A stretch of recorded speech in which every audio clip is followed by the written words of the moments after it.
their children, their parents, brothers and sisters, friends and teachers. We all know that. I believe that the first step to fixing this nationwide problem is to limit the access of guns to those who have them.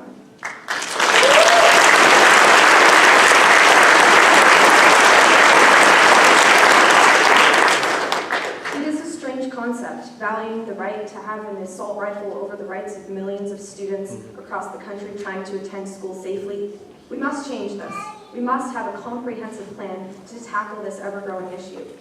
We can't stand by and watch the dedicated work of the Parkland survivors or the commitment of the Moms Demand Action Group and the millions of students that walked out of class last Wednesday go to waste. Us as students need to see this change happen, and we won't back down until we do. Thank you.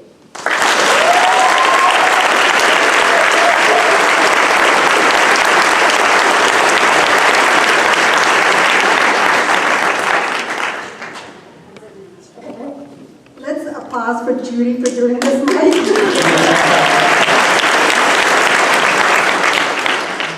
Didn't I tell you this is a great lineup of speakers? So our next speaker is Linda Tracy, a registered nurse.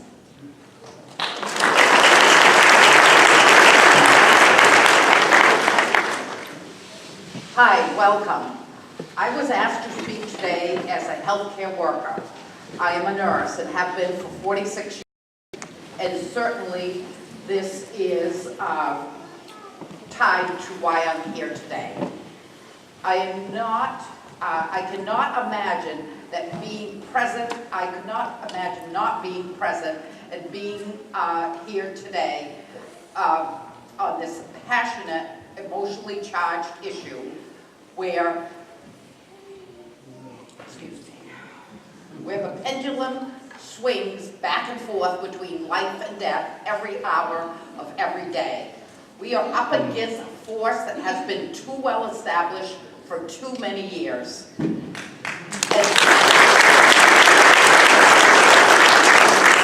themselves as unwavering and formidable, given that consistently they manipulate the Second Amendment to defend their reckless, self-indulgent, callous regard for life. In essence, the Good Old Boys Club is being challenged to its core. They can't tolerate or comprehend that they have met their match.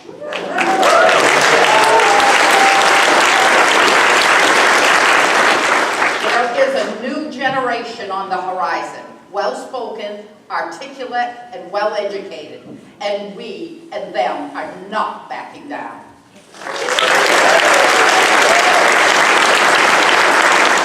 But instead, we are stomping on their lies, deceit, and bullying, and shaking their resistance that a new day has dawned, and that we are only growing stronger every day, well-supported, passionate, and committed. We are looking to have a common-sense Second Amendment and challenge the military, assault, and semi-automatic weapons do not belong on the street in the hands of unstable and dangerous individuals. We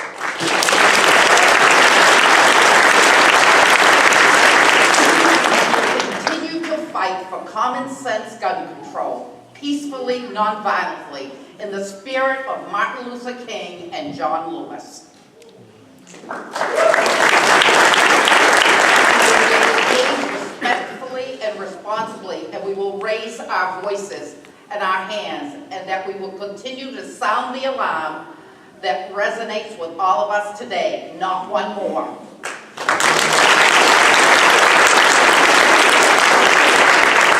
We will support and hold our politicians accountable, or we will vote for candidates that will support our agenda. And we'll have safe schools and public places. We'll have a solid background check system in place. And we have a right to feel safe, protected, and that our lives matter. We are ready and we are prepared.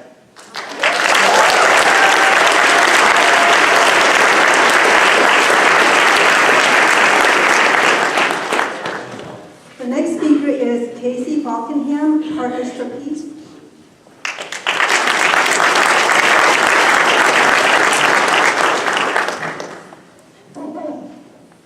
Hi everyone, my name is Casey Falkingham. I work for Partners for Peace. We are the nonprofit organization that works with anyone in Penobscot and Piscataquis counties that has been affected by domestic abuse and violence. We were formerly known as Spruce Run. And we are here today because we believe in peace and safety in our homes and in our relationships and in our schools. As a part of our prevention education program, we do school-based education, and that is one of the hats that I have worn in the past as a school-based educator. And a couple years ago, I was at Bangor High School giving a presentation about healthy and unhealthy behaviors in relationships and warning signs to look for in your relationships for abuse and violence. And in the middle of this presentation, a lockdown drill ensued, and I was instructed to go under the desks with the students, and I was so scared. I was so scared, and the students are kind of like, suppressing their giggles, like, oh, this, cute woman, like, coming in here, and she has no idea what we go through every day, and I didn't, but I'm sitting with them and so terrified, and the lockdown drill continues, and then it ends, and the students are told to get back to work, and I'm told to continue to teach, and I'm like, what is happening? And I was so shocked, and I don't mean to joke about this, and I don't mean to say that lockdown drills shouldn't happen. Lockdown drills are absolutely necessary. What I'm questioning is the cultural climate in America that makes this necessary.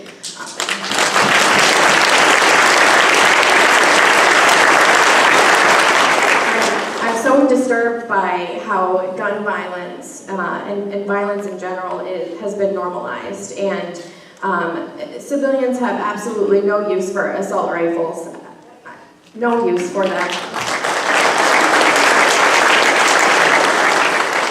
Should we have better services and help and support for people with mental health illnesses? Sure.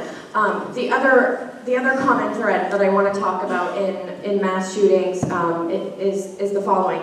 Of the 150 mass shootings that have occurred since 1966, three of these shooters were women. The rest were men. Yeah. And the rest were men. And many of these men had histories of domestic violence. Many of these men and young boys had histories of violence and anger towards women. That is true of the shooters in Las Vegas, Sutherland Springs, San Bernardino, Sandy Hook, at Paul's nightclub, and in Virginia Tech. Margaret Atwood said that men are afraid that women will laugh at them, but women are afraid that men will kill them.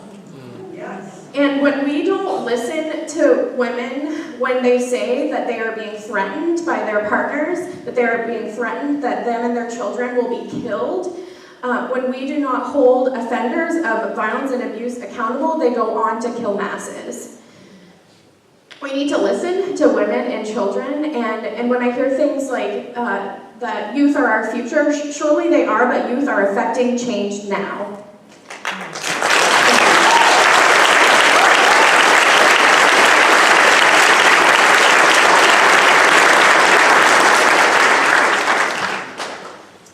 The next speaker is Robin Harris, class of 2018, Brewer High School.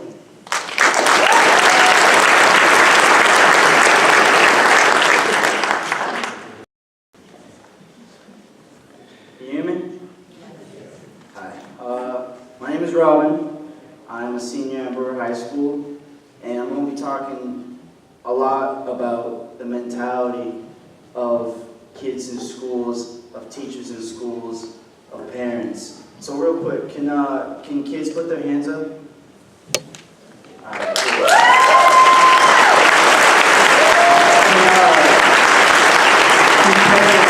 Parents put their hands up.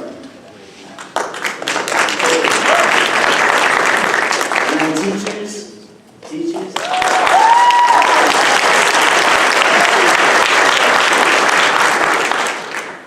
All right, not just you, but I'm talking to everybody today. How about politicians? Politicians? Any politicians?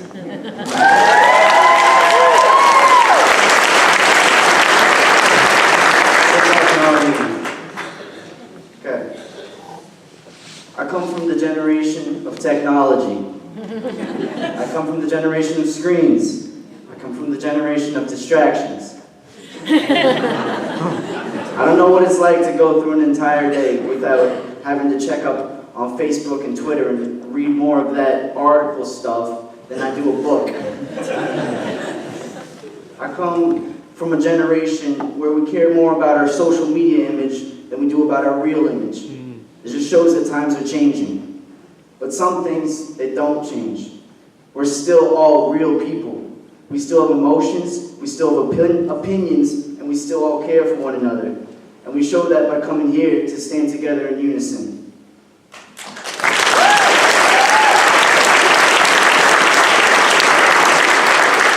We still all have problems. We're still all insecure, although we might not like to admit it. We still all have done things that we're not proud of. We make excuses, we pretend things are all right because we're scared of change. But change is necessary. We need change to move forward. We have kids in our schools that don't know what it's like to be happy.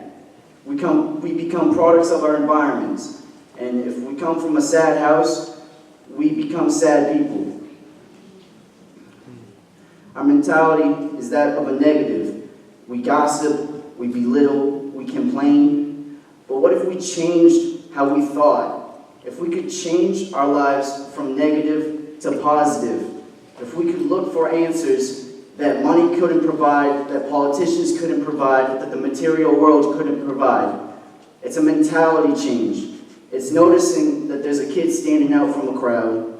It's noticing that somebody's not talking or somebody's not acting right, and it's standing up and saying something to them. It's talking to your neighbor outside your house. It's talking to your kid. It's talking to your coworker. It's anybody.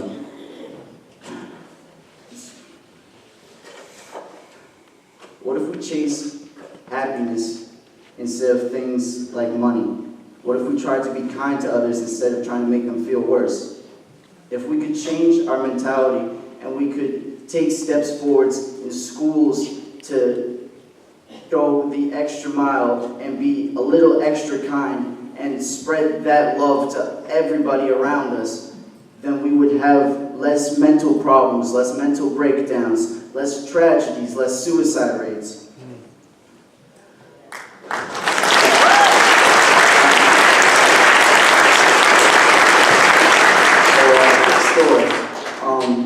I had a friend of mine, a really good friend of mine, and we always hung out, we talked all the times, and he would make jokes. He was kind of rude, so was I, still am, doesn't change, American, whatever. Anyways, he would say things like, jokingly, he would say, "Oh, go kill yourself," or, "Oh, that kid's stupid," this and that. And so it took everybody by surprise when he killed himself. And we didn't know, what we could have done to help him. But I was talking about it yesterday with my friend, and he said, if that kid had had somebody to actually ask him why he's saying that joke, and then go the extra mile and sit down with him and have a conversation, then he would have realized that this kid was just shutting himself out, but the only way that he was crying out for help was by making a joke out of it. And if we could take that and learn from it, then we could prevent that in the future. We could prevent another kid from snapping like that.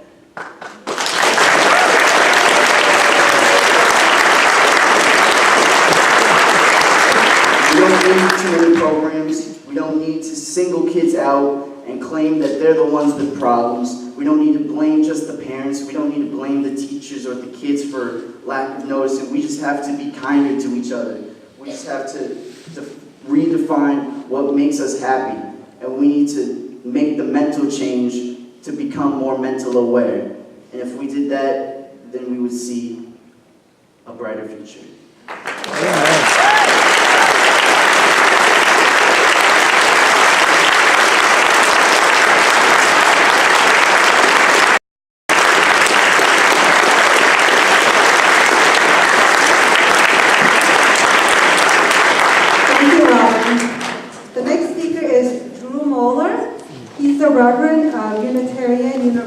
Society of Bangor.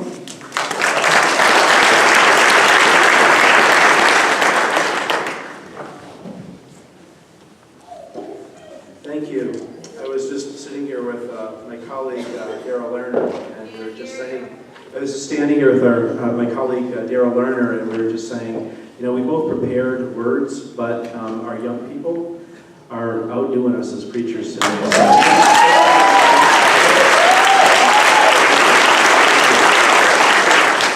The last speaker, you brought tears to my eyes of your complex understanding of what people need.